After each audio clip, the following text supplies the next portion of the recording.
ஓம் நம சிவாய. ஜூன் 2, 2026 வைகாசி 19ஆம் திருநாள் செவ்வாய்க்கிழமை. 12 ராசிகளுக்கான துல்லியமான ராசி பலன்களை பார்க்கலாம். மேஷம். குருவின் 4ஆம் இட பெயர்ச்சியால் குடும்பத்தில் மகிழ்ச்சியும் நிலம் வாங்கும் யோகமும் உண்டாகும். உத்தியோகத்தில் மேலதிகாரிகளின் பாராட்டுகளை பெறுவீர்கள். முருகப்பெருமானை செவ்வரளி மலர் சாற்றி வழிபடவும். ரிஷபம். 3ஆம் இடத்திற்கு மாறும் குருவால் உங்களில் தைரியமும் பேச்சுத்திறனும் அதிகரிக்கும். இளைய சகோதரர்களின் மூலம் எதிர்பாராத உதவி கிடைக்கும். செல்வம் வளம் பெருக ஸ்ரீ மகாலட்சுமி தேவியை நெய் தீபமிட்டு வணங்கவும். மிதுனம். உங்கள் ராசியிலிருந்து குரு விலகுவதால் மனபாரம் குறையும். 2ஆம் இடத்திற்கு குரு செல்வதால் பணப்புழக்கம் தாராளமாக இருக்கும். நீண்ட நாள் கடன்கள் வசூலாகும். புத்தியும் விவேகமும் சிறக்க ஸ்ரீ மகாவிஷ்ணுவை வழிபடவும். கடகம். குரு பகவான் உங்கள் ராசிக்குள்ளேயே உச்சம் பெறுவதால் உங்களுக்கு இது பொற்காலம். முகம் பொலிவுறும். புதிய தொழில் வாய்ப்புகள் தேடி வரும். குருவின் முழு அருளை பெற ஸ்ரீ தட்சிணாமூர்த்திக்கு கொண்டைக்கடலை மாலை சாற்றி வழிபடவும். சிம்மம். குரு 12ஆம் வீட்டிற்கு மாறுவதால் ஆன்மீக பயணங்களுக்கான சுப செலவுகள் அதிகரிக்கும். உத்தியோகத்தில் வெளியூர் அல்லது வெளிநாடு செல்லும் வாய்ப்புகள் கூடி வரும்.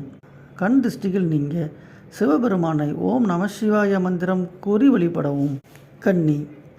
லாபஸ்தானத்திற்கு குரு வருவதால் தொட்டதெல்லாம் துலங்கும். நண்பர்கள் மற்றும் மூத்த சகோதரர்களின் மூலம் பெரிய ஆதாயங்களை அடைவீர்கள்.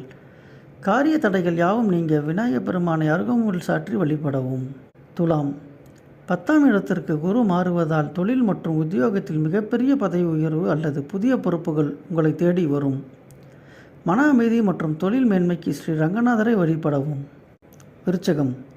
பாக்கியஸ்தானமான 9ஆம் வீட்டிற்கு குரு வருவதால் அதிர்ஷ்டம் கூடும். தந்தை வழியில் இருந்த சொத்துக்கள் பிரச்சனைகள் சுமூகமாக முடிவுக்கு வரும். எதிர்ப்புகளை விலக ஸ்ரீ துர்கை அம்மனை எலுமிச்சை தீபமிட்டு வணங்கவும். தனுசு. சந்திரன் உங்கள் ராசியிலேயே இருப்பதால் சுறுசுறுப்பு கூடும். குரு 8ஆம் இடத்திற்கு மாறுவதால் திடீர் பணவரவுகள் இருந்தாலும் ஆரோக்கியத்தில் சற்று கவனம் தேவை. இன்னல்கள் மறைந்து பாதுகாப்பு கிடைக்க ஸ்ரீ ஆஞ்சநேயரை வழிபடவும். மகரம். களத்திரஸ்தானமான 7ஆம் வீட்டிற்கு குரு வருவதால் திருமண பேச்சுகள் கைகூடும். கூட்டுத் தொழிலில் நல்ல லாபமும் புதிய ஒப்பந்தங்களும் கிடைக்கும். குடும்ப ஒற்றுமைக்கு வள்ளி தேவானை சமேத ஸ்ரீ முருகப்பெருமானை வணங்கவும். கும்பம்.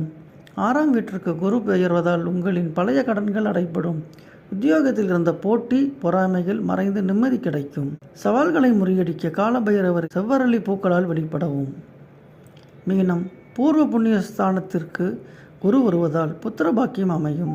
கலைத்துறையினருக்கு புதிய அங்கீகாரமும் புகழும் கிடைக்கும். அறிவு மற்றும் ஆன்மீக வளர்ச்சி